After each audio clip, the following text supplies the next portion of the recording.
बिस्मिल्लाहिर्रहमानिर्रहीम। अस्सलाम वालेकुम प्यारे बच्चों, कैसे हैं? उम्मीद करती हूँ आप सब खैरियत से होंगे। मैं आपकी इस्लामियात की टीचर हूँ और ये आप लोगों की इस्लामियात की किताब है, इस्लामियात लाज़मी की।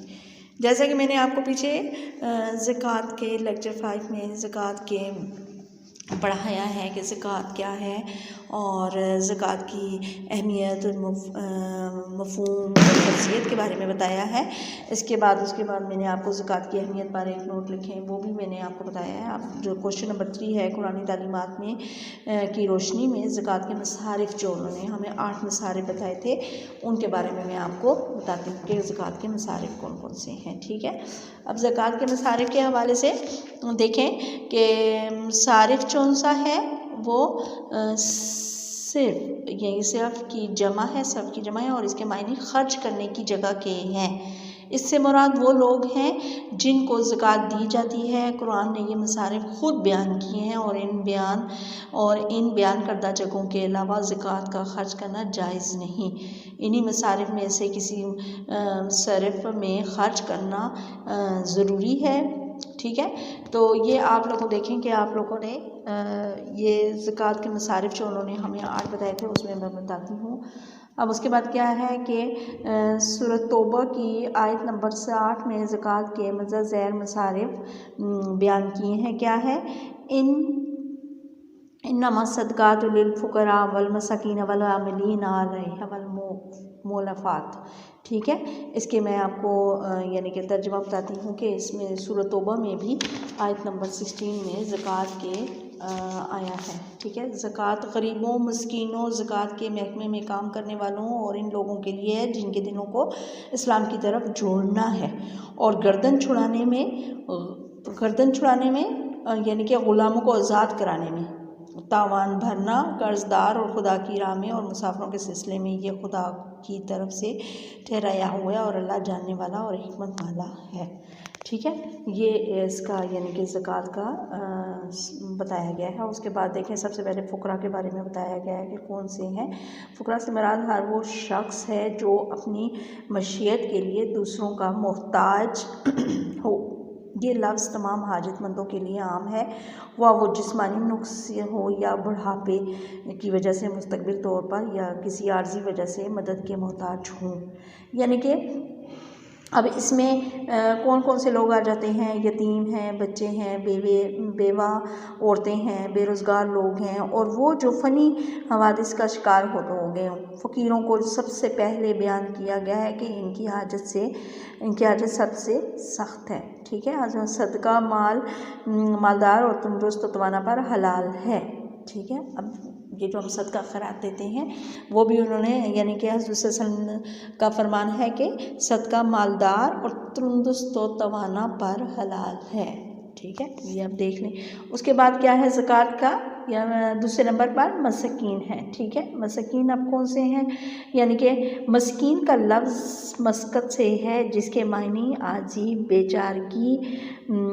बेचारगी और ज़िल्लत के हैं। इस एतबार से मसकीन वो लोग हैं जो आम हाजत मंदों की निस्बत ज़्यादा बुरे हाल में हों। आम हाजतमंदों की निस्बत ज़्यादा बुरे हाल में हों, यानी कि बहुत ज़्यादा गरीब लोग जिसे कहा जाता है। ठीक है, जैसा कि कुरान में इरशाद हुआ, मस्कीन जो मिट्टी में मिला हो। अब देखें, नबी ने इस लफ्ज़ की तशरीह करते हुए ख़ुसूसियत के साथ ऐसे लोगों को इमदाद का हकदार करार दिया है जो अपनी ज़रूरत के मुताबिक सख्त तंग हाल हों, मगर ना तो इनकी खुदारी किसी के आगे हाथ फैलाने की इजाज़त दे रही हो और ना इनकी ज़ाहिरी हालत ऐसी हो कि इन्हें कोई हाजतमंद समझे और इनकी मदद करे। चनाचे इस वज़ात हदीस में यूँ हुई है, मसकीन वो है जो अपनी हाजत भर माल नहीं पाता और ना पहचाना जाता है कि इसकी मदद की जाए और ना खड़ा होकर लोगों से मांगता है। मस्कीन कौन से ज़ुमरे में आते हैं? यानी कि वो लोग हैं जो किसी से कुछ चीज़ लेते हुए, मांगते हुए शर्म महसूस करते हैं। यानी कि वो अच्छा नहीं कहते कि भाई हम लोग मरें, लेकिन हम लोगों को उन लोगों का ख्याल होना चाहिए कि ये लोग ज़रूरतमंद हैं। ज़ाहिर बात है, पड़ोसियों का ख्याल, रिश्तेदारों का और अहबाब का लाजमी ख्याल रखना चाहिए कि इनको क्या चीज़ ज़रूरत है, क्या नहीं। ठीक है, ये आप लोग देखें। इसके बाद क्या है कि इसके बाद जो तीसरे नंबर पर है वो है आमीन। ठीक है, आमिल अमल काम करने वाला, वो लोग जो सदका वसूल करने और वसूल शुदा माल की हिफाजत करने और इनका हिसाब और किताब रखने पर तकसीम करते हैं, हुकूमत की तरफ से मामूल किए जाएं, ऐसे लोगों की तनख्वाहें 12 सदकात ही से दी जाएंगी। ठीक है, अब इसके क्या यानी कि 5वें नंबर पर है अमलीन और 5वें नंबर पर है मुलफ़ातुल क़ुलूब, यानी कि तालीफ कल्ब से मुराद है दिल मोहना। इस हुक्म का मकसद ये है कि जो लोग इस्लाम की मुखालफत में सरगर्म हो और माल देकर इनकी दुश्मनी जज्बे को ठंडा किया जा सकता हो, ये चीज़ है। उसके बाद क्या है, ग़ुलामी से आज़ाद, यानी कि गर्दनें छुड़ाने से मुराद ये है कि ग़ुलामों की आज़ादी में ज़कात का माल सर्व किया जाए। इसकी 2 सूरतें हैं। ठीक है, इसकी कौन सी सूरतें हैं? 2।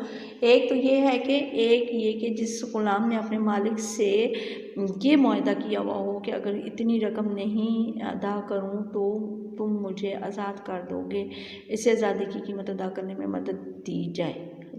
दूसरा क्या है, ख़ुद ज़कात के माल से ग़ुलाम ख़रीद कर आज़ाद कर दिया जाए और आज़ाद करदा ग़ुलाम के हर अज़ू के बदले आज़ाद करने वालों के हर अज़ू जहन्नम से आज़ाद हो जाता है।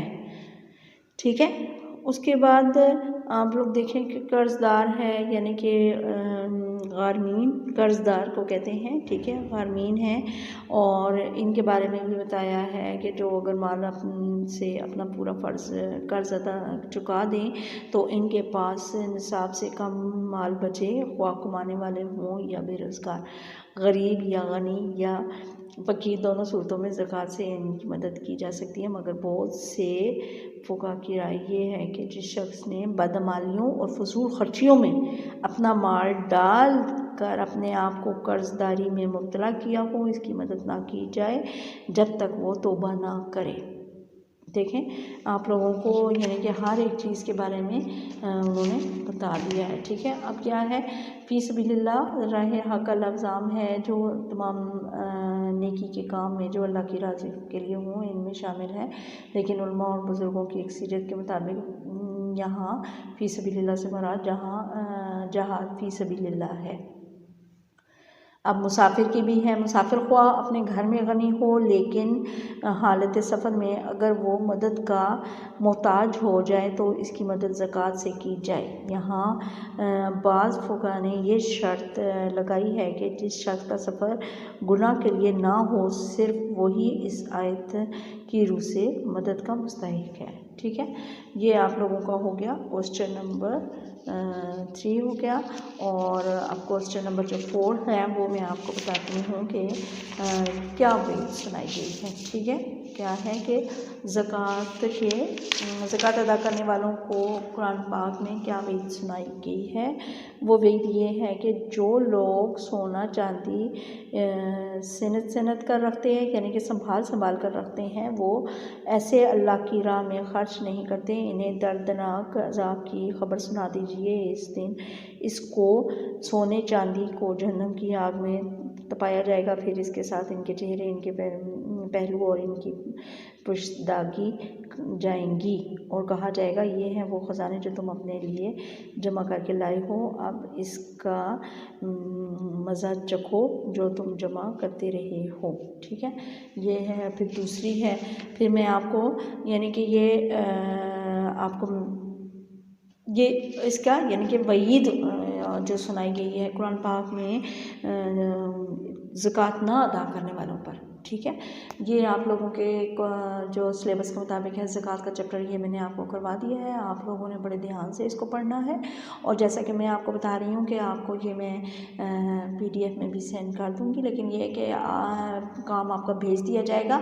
लेकिन आप लोगों को अगर उसमें ना समझ आ रही हो तो आप स्कूल में आकर आप ये नोट्स ले सकते हैं और इसको फ़ोटो स्टेट करवा के अपने पास रख सकते हैं और इससे याद कर सकते हैं। ठीक है बच्चों, ध्यान से याद करना है, ध्यान से काम करना है, अपनी सेहत का ख्याल रखना है। ओके जी, अल्लाह हाफ़िज़।